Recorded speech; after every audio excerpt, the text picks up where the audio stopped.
Yes, welcome to new video បាទសូមស្វាគមន៍មកកាន់វីដេអូថ្មីដែលយើងសិក្សានៅពាក្យ get បាទជាថ្មីម្ដងទៀតបាទ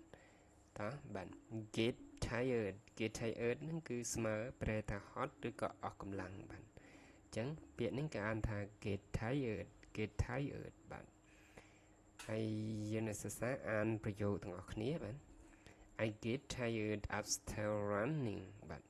I get tired after running បាទពាក្យនេះយើងអានតង់ខ្មែរគឺអាន after តែតង់អង់គ្លេសគេប្រើពាក្យ after បាទ so អញ្ចឹងយើងនឹងអានទាំងអស់គ្នាម្ដងទៀត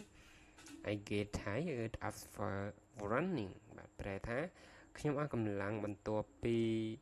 រត់រួចបាទខ្ញុំអស់កម្លាំងបន្ទាប់ពីរត់រួចហ្នឹងបាទអញ្ចឹងយើងអានទាំងអស់គ្នា I get tired after running I get tired after running បាទអញ្ចឹងសិស្សានុសិស្សទាំងអស់នឹងអានទាំងអស់គ្នាបាទ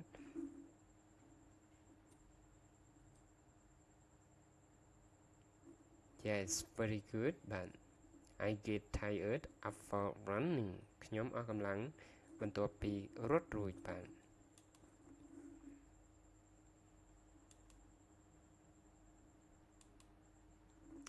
បាទអញ្ចឹងយើងនឹងពាក្យ get បន្តទៀតបាទ get ជា clear get dark អញ្ចឹងប្រែថាងងឹតបាទ get dark ក្នុងពេលនេះប្រែថាងងឹត it's getting dark បាទ it's getting dark មេឃចាប់ផ្ដើមងងឹតហើយបាទ it's getting dark បាទ clear ហ្នឹងបងប្អូនណាអត់ទាន់ដឹងយើងអាចសិក្សាវីដេអូនេះជារៀងរាល់ថ្ងៃទៅបងប្អូននឹងដឹងអាចប្រើប្រាស់ជាភាសាអង់គ្លេសបានហើយបាទពាក្យហ្នឹងគឺជាពាក្យមួយសម្រាប់យើងប្រើជាប្រចាំបាទ it's getting dark មេឃចាប់ផ្ដើមងងឹតហើយតោះយើងទៅផ្ទះ yes it's getting dark let's go home please let's go home បាទ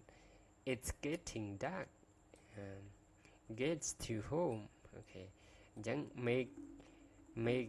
ចាប់ផ្ដើមងងឹតហើយតោះយើងទៅផ្ទះបាទអាហ្នឹងយើងនិយាយបន្ថែមទៅបាទ